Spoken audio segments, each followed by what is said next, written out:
So do you want to see one of my top 5 moments from UB Sports this year?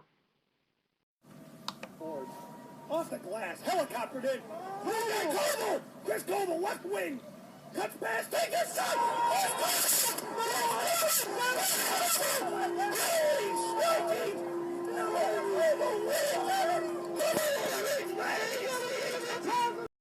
So why would you take an ACHA League Conference game and put that above all of the NCAA moments that UB's had this year? And there have been some pretty good ones. Well, first, it's hockey, right? Buffalo, it's hockey town. So you got football and then hockey and then basketball and then everything else. More than that, it's because it was Niagara, right? I mean, if we win that game against SUNY Canton, it's nice and it's great. And I'm still watching, I'm still listening, I'm still cheering. But to ruin Niagara's perfect season, to have them come in to the Northtown Center thinking they were going to walk through that conference tournament and to beat them in double overtime, perfect moment. And we used to have that in football. I mean, back when the program started in the 1890s, Rochester was one of those teams we played every year. We played Syracuse all the time. Of course, that's not going to happen in modern times. But even Niagara and Canisius and Buff State and Brockport, all of these were schools that we played pretty regularly. And these were games that fans would take trains to. Some of the Buffalo-Rochester games, I mean, that's lore. I mean, you have, Buffalo refs and Rochester refs fighting about if the game is over or not when a last-second play happens. You have local papers, Buffalo papers and Rochester papers reporting different scores to the game because the papers in Buffalo said, no, the game was over, Buffalo won 6-0, and the papers in Rochester screamed that, no, that last play really counted, so it was a 6-6 draw. That's what we're missing.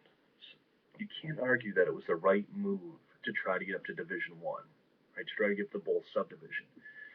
But it did mean leaving behind the Niagaras, leaving behind Canisius, leaving behind Buff State and Rochester. If we had stayed, a lot of those schools are gone anyways.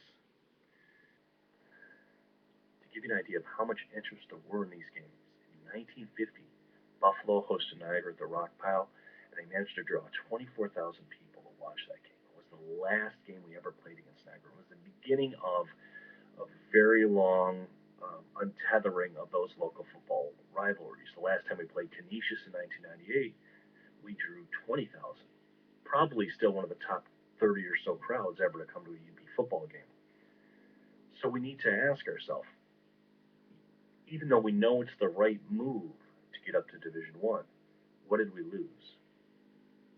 We lost fans taking trains, we lost big crowds, we lost fights and newspaper intrigue and city rivalries that we don't have.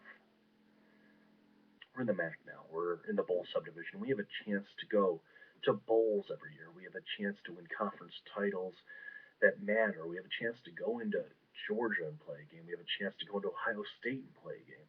And these are wonderful. These are great moments. But in the meantime, Akron has Kent. Toledo has Bowling Green. Miami and Ohio have each other. I don't want to speculate on what those 3 Michigan schools got going on. Buffalo's got nobody. Temple was kind of there, but they were just staying by. I get the same feeling from UMass. Unless the MAC brings somebody in completely. I mean, if Stony Brook comes up or UMass comes all in, we're going to have to find something on a conference for that. That's going to be a big challenge for the students. It's going to be a big challenge for the department. But it is one of the critical things UB is missing. We're missing that game that the fans look to every year because of hate. Hate drives fun fan rivalries. And it's a shame to see so many of them go away.